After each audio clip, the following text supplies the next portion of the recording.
Dressing পাউডারটা দেওয়ার পরে কতদিন পরে এখানে গরু তুলবেন ভাই? এই 2026 কুরবানি ক্লিয়ার কাট কথা বলবেন। আপনি খুশি না বেজার না রাগ করলেন কথা বলেন? আলহামদুলিল্লাহ, রাগ করবো কেন? রাগ করেন নাই? না, রাগ করি না। কনফিডেন্সের সাথে বলছিলাম যে আমরা অসাধুভাবে গরু লালন পালন করি না। সামনে থেকে পিছনে আমাদের এখানে 9.5 ফুট জায়গা আছে। একটা গরুর জন্য কত ফুট জায়গা প্রয়োজন? একটা গরুর জন্য মিনিমাম 8 ফুট থাকতে হবে। এই 5 বছর অভিজ্ঞতা যদি শেয়ার করেন, কোরবানিতে কোন কোন সাইজের গরুগুলো চাহিদা বেশি থাকে? তো 4 বছর যে আমরা পরিশ্রম করছি, ওই পরিশ্রমের রেজাল্ট হচ্ছে এই বছর। আসসালামু আলাইকুম সুপ্রিয় দর্শক, এই মুহূর্তে অবস্থান করতেছে হানিফ এগ্রোতে। 2026 কোরবানি কালেকশন দেখিয়েছিলাম। আজকে জানবো হানিফ এগ্রো গরু কেমন বেচা বিক্রি হয়েছে, বিস্তারিত জানার চেষ্টা করবো। ভাই আসসালামু আলাইকুম। ওয়ালাইকুম সালাম ভাই, কেমন আছেন? আলহামদুলিল্লাহ ভাই, কেমন আছেন? আলহামদুলিল্লাহ ভাই। গরু তো সব রয়ে গেছে খামারের ভিতরে, কেমনে কি করলেন ভাই? না না, খামারের ভিতরে গরু নেই, কোয়ারেন্টাইন শেডে আসলো কিছু, আর কিছু আমাদের গাভীর বাছুর, এগুলো আমরা মূল শেডে নিয়ে আসছি। আর এগুলো হচ্ছে আমাদের এগুলা 2027 কালেকশন, যেগুলো 27-এর আমরা বড় গরুগুলো আমরা সময় নিয়ে লালন পালন করি, যেগুলো 1.5 বছর 2 বছর পালি। তো এগুলো হচ্ছে এর মাঝেই এখানে 12-13টা গরু আছে, যেগুলো শাহিওয়াল 2027-এ, যেগুলো বিগ সাইজের গরু হবে। আর এগুলো হচ্ছে আমাদের খামারের বাছুরগুলো মূল শেডে নিয়ে আসছি আর কি। আচ্ছা, তার মানে হচ্ছে আপনাদের 27 কালেকশন এগুলো আপনারা বাছাই করে একটা রাখছেন? জি, 27 সালে আমাদের 12টা গরু বাছাই করে রাখছি, যেগুলো আপনার 27-এর আইকনিক হবে।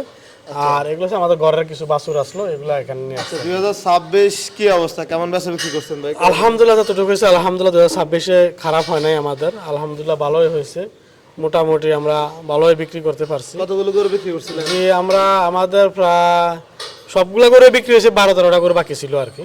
এগুলো কি বিক্রি করেন নাই কেন, নাকি সব বিক্রি করার সময় বলতে দেখা যাচ্ছে যে এগুলা আপনার, যেগুলো আমরা বিক্রি করছি বিক্রি করার মতো, আর যেগুলো বিক্রি করি নাই এগুলো দেখা গেছে যে আপনার এই ঈদ পরবর্তীতে থাকলেও আমাদের খারাপ হবে না, লাভ হবে। কারণ আমরা পানির দামে তো আর গরু বেচা লাভ নাই। কারণ পানির দামে গরু বেচবো তারাই যারা দেখা গেছে যে অসৎ উপায় লালন পালন করছে, ইনজেকশন দিতে জানা যায় তার এটা আয়ো ডেট বা এই সময়, হ্যাঁ, এটা তার জানা আছে। তো তারা দেখা যাচ্ছে পানির দামে গরু বিক্রি করছে। আর যারা দেখা গেছে যে মৌসুমি ব্যবসায়িক, যে হাট থেকে মানে গ্রাম থেকে কিনে হাটে নিয়ে গেছে, তার বাড়িতে গরু রাখার জায়গা নেই। আমার আলহামদুলিল্লাহ গরু রাখার জায়গা আছে, 400 গরুর রাখার জায়গা আছে, আমার আছে 300 গরু এনে ছিল। হানিফ ভাই, আমরা তো বিভিন্ন জায়গার বিভিন্ন পরিস্থিতি দেখছি, যেমন আমি গাবতলী গেছি, আপনারা কুমিল্লা নেউরা বাজার ছিলেন, অনেক জায়গায় ভালো গেছে, অনেক জায়গায় খারাপ গেছে। তো আপনাদের হানিফ এগ্রো গরুগুলো তো নিয়ে গেছে নেউরা বাজারে, তো শেষ পর্যায়ে কয়েকটা গরু, সব তো নেন নাই, খামারে অনেক গরু বিক্রি করছেন। তো আপনাদের এই খামারের বেচা বিক্রি করে কি অবস্থা? কোন অবস্থা বলতে বেচা বিক্রি করতে পারছি, এটা হচ্ছে বড় কথা, ঠিক আছে। কারণ আমরা যতটুকু দেখতেছি ভিডিওর মাধ্যমে বিভিন্ন ব্যাপারে এবং বিভিন্ন খামার অনেকেরই গরু বিক্রি করতে পারে নাই। এটা না পারার কারণ হচ্ছে কি আপনার কাস্টমার তৈরি করা। কারণ আমরা 5 বছর শেষ করলাম, গত 4 বছর যে আমরা পরিশ্রম করছি, ওই পরিশ্রমের রেজাল্ট হচ্ছে এই বছর। কারণ আমরা যে গরুগুলো কোরবানির জন্য তৈরি করি, এগুলাকে আমরা যে সাধারণ যে গরুর ফিটটা, ওইটাও আমরা দিই না। কারণ আমরা কোরবানির জন্য গরুটা আলাদাভাবে রেডি করি, যাতে করে কোরবানির যে গ্রাহক আছে তারা নেওয়ার পরে যাতে সন্তুষ্ট হয়। তো তার রেজাল্ট স্বরূপ এবছর বাজার খারাপ গেছে, তারপর আমরা গরু বেচতে সক্ষম হয়েছি খামার এবং হাট। আর খামারে আমরা একটা পরিস্থিতি আছে, আমরা বিক্রি করছি। আর হাটে নেওয়া লাগছে এই কারণেই, এবছর জানছি আমরা বৃষ্টি ছিল, কারণ আমরা খামারটা একটু শহর থেকে দূরে। তো যারা শহরে কর্মব্যস্ততার মাঝে বৃষ্টির মাঝে দেখা যাচ্ছে তারা ওইভাবে আসতে পারে নাই। তো বাজারও আমরা বিক্রি করছি, আমাদের পরিস্থিতি ছিল আলহামদুলিল্লাহ, যারাই বিক্রি করছি তারা আমাদেরকে চিনে। হানিফ ভাই, এদিকে এগুলো কি সব তো খালি? হ্যাঁ, এগুলো দেখে বললাম যে আমাদের আলহামদুলিল্লাহ গরুগুলো বিক্রি করতে সক্ষম হয়েছি, যার কারণে এখন এগুলো একটু রেডি করতে আসি। এখন নিচে কে দিছেন এগুলো? এগুলো আমরা বেসিন পাউডার দিছি, একটু ঘষা মাজা করে আসলে এটা ঘষা মাজা যেহেতু মোটামুটি এদিকে গরু সব বিক্রি করা হয়ে গেছে, জি জি জি, এখন এই যে আপনাদের যে খামার ভিতরে যে শেডটা পরিষ্কারের জন্য কি কি ব্যবহার করতেছেন, কি কি ইউজ করতেছেন? পরিষ্কারের জন্য দেখা যাচ্ছে যে আমরা জানি যে বেসিন পাউডার এটা পরিষ্কারের জন্য এবং দুর্গন্ধ মুক্তর জন্য, এটার উপর কার্যকরী কোনো মেডিসিন থাকতে পারে না, ঠিক আছে। এটা দেখা যাচ্ছে আপনি দিলে দেখা যাচ্ছে যে পুরানো যে আপনার ময়লাটা আছে বা শ্যাওলা যেটা কয়, এটাও উঠা যাইতে আছে। আবার দেখা যাচ্ছে কিন্তু আপনার দুর্গন্ধটাও চলে যাচ্ছে, আবার রোগ জীবাণুর যে একটা ইয়ে থাকে ওইটাও থাকে না।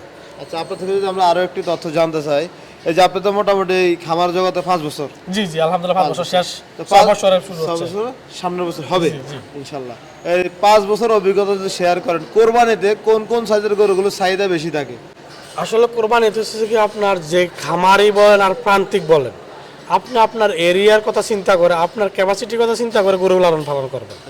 আপনি আরেকজনেরটা দেখা যে আপনি গরু তৈরি করবেন, আপনার বেচার মতো ক্যাপাসিটি নেই, তাহলে যে এই বছরের মতো স্বীকার করতে হবে। যেমন আপনি দেখছেন যে গাবতলী হাটের ব্যাপারে এক ব্যাপারে বলছে যে 20,000 লাভ করতে যায় 50,000 টাকা লস দিছে।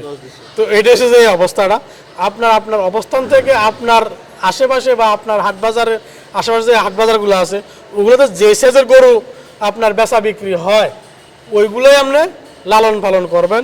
আপনার ক্যাপাসিটির বাইরে আপনি যাওয়াটা উচিত না। যেমন আপনি মানুষ আপনি খাইতে পারবেন 2 কেজি, আপনি যদি 5 কেজি খেলেন তাহলে আপনার অবস্থাটা কি হবে? তাহলে ওই একবারে শেষ, আর একবারে বড় শেষ। বড় তো খাওয়ার এটাই সুযোগ নেই।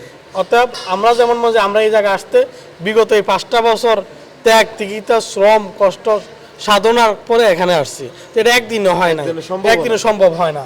আর এগুলো দেখা যাচ্ছে করতে গেলে কিন্তু আপনি যে কোনো জিনিসই ব্যবসায়ী এটাতে লাভও থাকবে লসও থাকবে। আপনি লাভটাকে যেভাবে মানে নেবেন লসটাকেও ওইভাবে আপনি মানে মেনে নিতে হবে। আচ্ছা হানিফ ভাই, আপনার এখানে যেহেতু শেডটা খালি, এই জন্য একটা কথা বলতে পারি। জি, শেডটা যখন আপনি করছেন, এটা কি আপনি নিজে নিজে করছেন নাকি ইউটিউব দেখে বা কোথাও দেখে আপনি কি করছেন? আসলে প্রথমত আমরা এটা হচ্ছে আমাদের প্রথম সেট। আচ্ছা 2021 সালের জুন মাসে আমরা শেডের কাজ শুরু করছিলাম। এটা হচ্ছে আমাদের প্রথম শেড।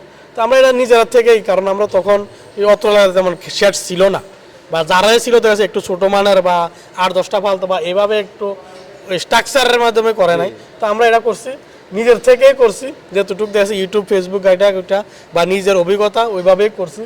আলহামদুলিল্লাহ তেমন একটা খারাপ হয় নাই। কেমন জায়গা নিয়েছেন যে সামনে থেকে পিছনে? সামনে থেকে পিছনে আমাদের এখানে 9.5 ফুট জায়গা আছে। একটা গরুর জন্য কত ফুট জায়গা প্রয়োজন? একটা গরুর জন্য মিনিমাম আপনার 8 ফুট থাকতে হবে। আর পিছনে একটু স্পেস পাওয়া থাকলে দেখা যাচ্ছে চলাচল, দেখা যাচ্ছে হাঁটা চলার জন্য Free থাকে। হ্যাঁ ফ্রি থাকলে যত ফ্রি থাকতে পারে তত ভালো। আর এই যে দিক থেকে একটা গরুর জন্য একটা গরু কতটুকু জায়গা রাখছেন? একটা গরুর জন্য মিনিমাম আপনার পোস্তে মিনিমাম 4 ফুট থাকতে হইবে 4 ফুট। মিনিমাম। এর কম হলে দেখা আপনি বড় হোক আর মাঝারি গরু হোক, তারপরে আপনার পালা চলাফেরা সম্ভব করতে হ্যাঁ কষ্টকর। কষ্টকর হয়ে যায়। 4 ফিট থাকতে হবে। ভিতরে খাবারের ছাড়ের ভিতরে কেমন জায়গা আছে? ওটা আমরা রাখছি ভিতর সাইডটা আমরা ক্লিয়ার রাখছি আপনার এই 2.5 ফুট আর কি, 2.5 ফুট, 2.5 ফিট। 2.5 ফিট। আচ্ছা এই যে সেটা করছেন আপনারা মোটামুটি তো 5 বছর গরু জি জি। পালন করে বেচা বিক্রি করছেন, কি অবস্থা আপনাদের এই শেডটা কি করা কি বিজ্ঞানসম্মত হয়েছে কিনা বা কেমন মনে হচ্ছে? না, আমাদের যেহেতু আপনার জানার শেষ নাই বোঝার শেষ নাই, আমরা যখন শুরুতে করছিলাম তখন মনে করছিলাম যে ঠিক আছে, কিন্তু এখনকার এসে দেখি যে এখানে একটু আমাদেরও ঘাটতি আছে। যদি আমরা কোন ভুলটা হয়েছে সেটা যদি একটু বলেন। ওটা যে এখানে উপর দিয়ে যদি আমরা দেখা যাচ্ছে একটু ওই যে ক্লিয়ার রাখতাম যে মিথেন একটা গ্যাস আছে, আচ্ছা। এই মিথেন গ্যাসটা কিন্তু এটা উপরের দিকে ছিল। আসলে চালটা ছিদ্র করে ওটা আবার দোতলা চাল দাও। হ্যাঁ ওইটা ওটা নাকি যেটা আমরা গাভীর সাইডে করছি দোতলা চাল দাও? জি জি জি জি। ওইটা করলে কি হয়, আপনার একটা গ্যাস আছে যে গরুর আমার একটা গ্যাস হয় যে শুধু উপরের দিকে যায়, এটা সারা দিকে যাবে না, শুধু উপরের দিকে যাবে এই গ্যাসটা। জি জি। এটা মিথেন গ্যাস বলে। এখন কি করতে করা এখন করা সম্ভব, হয়তো দেখা যাচ্ছে আমরা দেখি মিস্ত্রির সাথে কথা বলে যদি আমরা 2-1টা ওইভাবে ইয়ে করে দিতে পারি তাহলে হচ্ছে আরো একটু ক্লিয়ার থাকবে আর কি।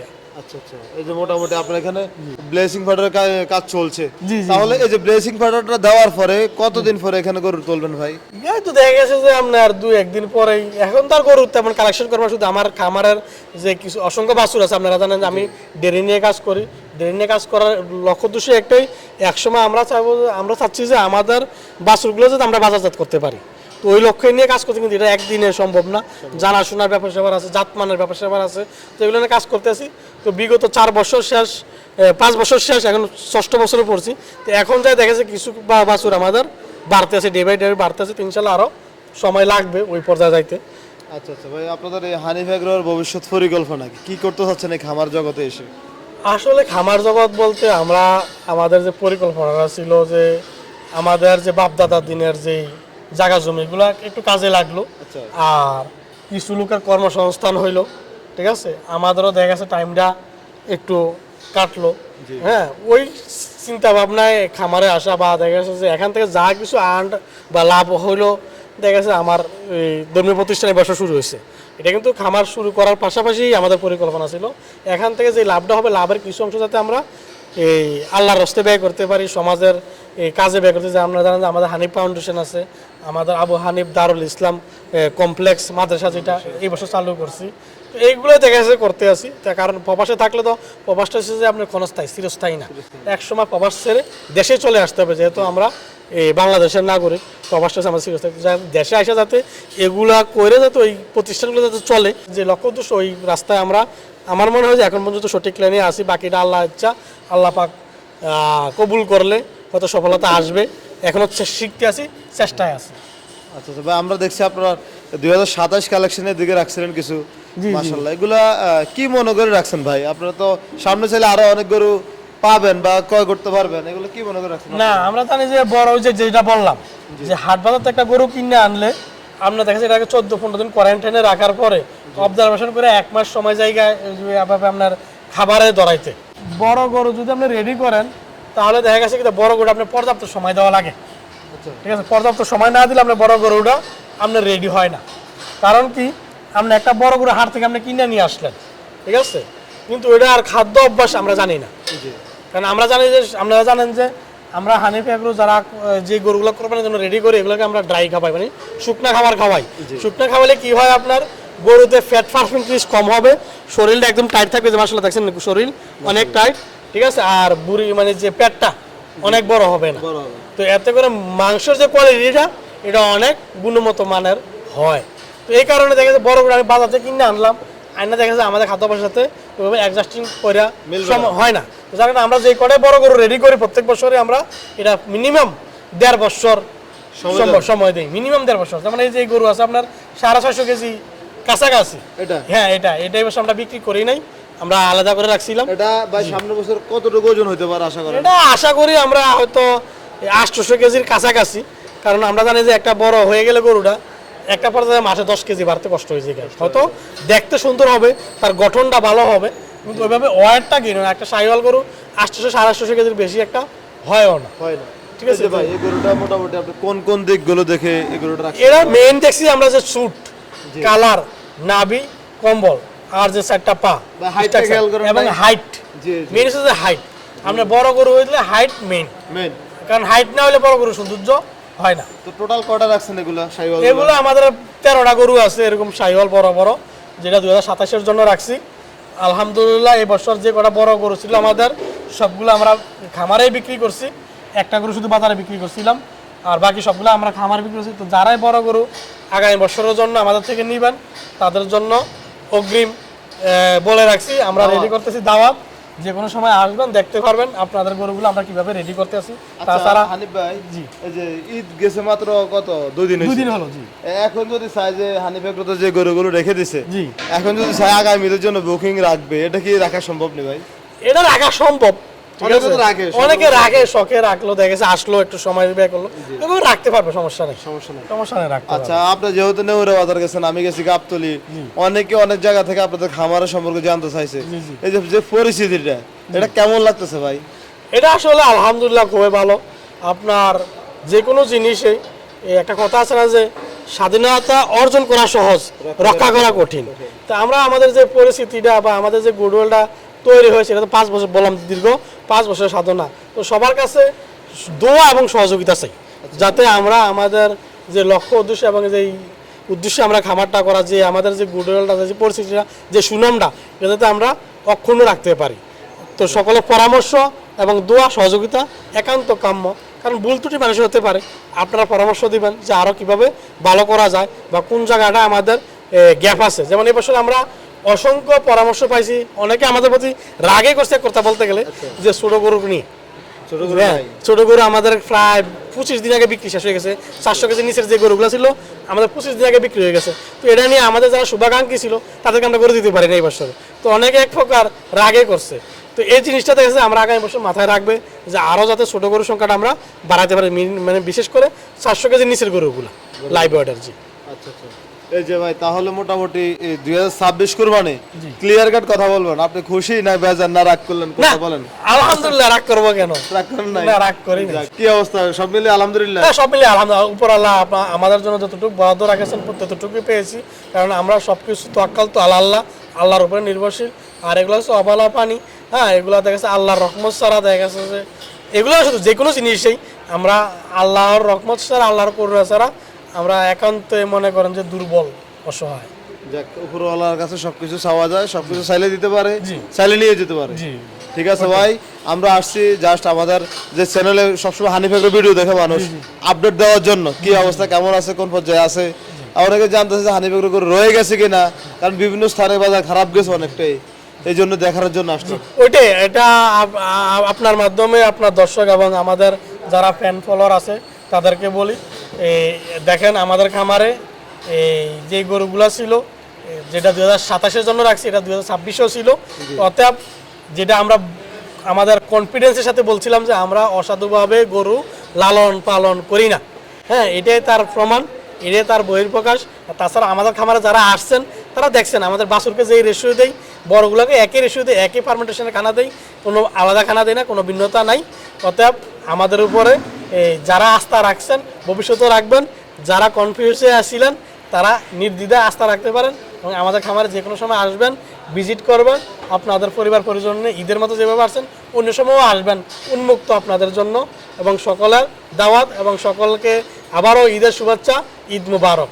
ঠিক আছে ভাই, ভালো থাকবেন। আসসালামু আলাইকুম। আসসালামু আলাইকুম রহমতুল্লাহ।